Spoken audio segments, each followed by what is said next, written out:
juridiction administrative est un univers professionnel qui est relativement favorable à l'égalité entre les hommes et les femmes. D'abord pour des raisons démographiques. La démographie du corps des magistrats administratifs approche à peu près l'équilibre aujourd'hui, 54% d'hommes, 46% de femmes. Bien sûr, c'est une question de génération. Plus les jeunes générations sont plus féminisées que les anciennes. C'est aussi une question de progression dans la carrière. Évidemment, le pourcentage est plus défavorable au fur et à mesure qu'on y avance.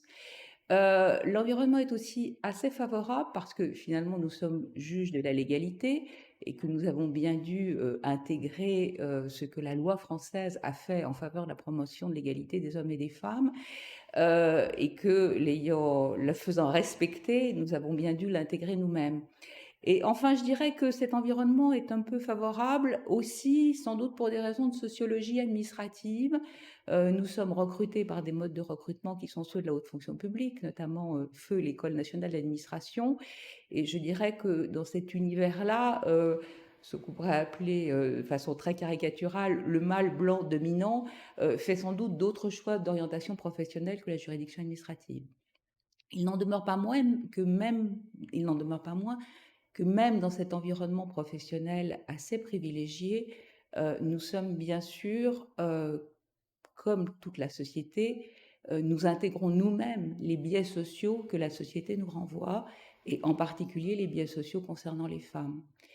Et à cet égard, je crois que la responsabilité de la chef de juridiction que je suis, comme la responsabilité de tout manager, est d'avoir conscience de ces biais sociaux, d'avoir une vigilance permanente sur la façon dont consciemment, mais parfois inconsciemment, nous pouvons les renvoyer nous-mêmes, et d'être en introspection permanente sur quelle relation on a avec les magistrats hommes, les magistrats femmes, et de veiller en permanence à ne pas reproduire avec eux ces biais sociaux-là.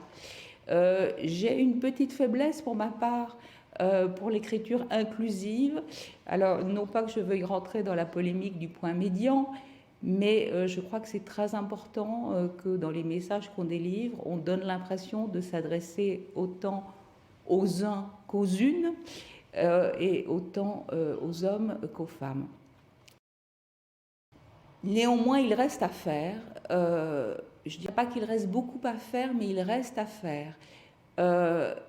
Je pense cependant que c'est sans doute plus de l'extérieur du milieu professionnel maintenant qu'il faut porter le fer et le combat qu'à l'intérieur du milieu professionnel, du moins de milieux professionnels privilégiés comme les nôtres. Quand je pense à l'extérieur, je pense que le plus grand obstacle aujourd'hui à la carrière des femmes, encore une fois dans des univers professionnels plutôt privilégiés, c'est ce qui se passe à l'extérieur de cet univers professionnel, c'est-à-dire c'est le poids des tâches domestiques qui leur incombent encore, c'est surtout ce qu'il est convenu d'appeler maintenant, mais d'une expression que je trouve extrêmement juste, le poids de la charge mentale qu'elles supportent encore, beaucoup plus que leurs compagnons, et qu'elles trimballent avec elles, y compris dans l'univers professionnel. La deuxième chose aussi, on dit souvent, à juste titre, que les femmes sont encore un peu victimes d'elles-mêmes, en ce sens qu'elles ne se mettent pas suffisamment en valeur, qu'elles ne savent pas se vendre quand elles sollicitent ou souhaitent une promotion, et que dans les postes de responsabilité, elles sont encore handicapées par leur manque de confiance en elles-mêmes. Tout ça est assez juste et sans doute à faire évoluer. Moi, je voudrais aussi qu'on prenne les choses à l'envers. Est-ce que dans ces courses à la carrière-là, n'a-t-on pas aussi affaire à des comportements masculins ou réputés masculins de maître du monde, pour employer là encore des expressions un peu caricaturales, qui ne sont plus à valoriser aujourd'hui?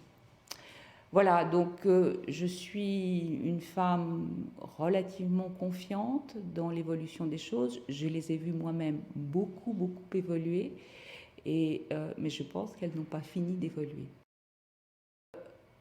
Une pensée, un hommage pour finir à une femme voilà, qui me tient à cœur parce que j'ai travaillé à ses côtés et j'ai beaucoup partagé avec elle.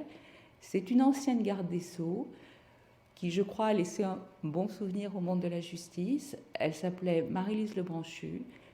J'ai été à ses côtés, à son cabinet, et j'ai beaucoup aimé, je l'ai beaucoup aimé, et j'ai beaucoup aimé sa façon de porter avec beaucoup de naturel, je crois, la place des femmes en politique.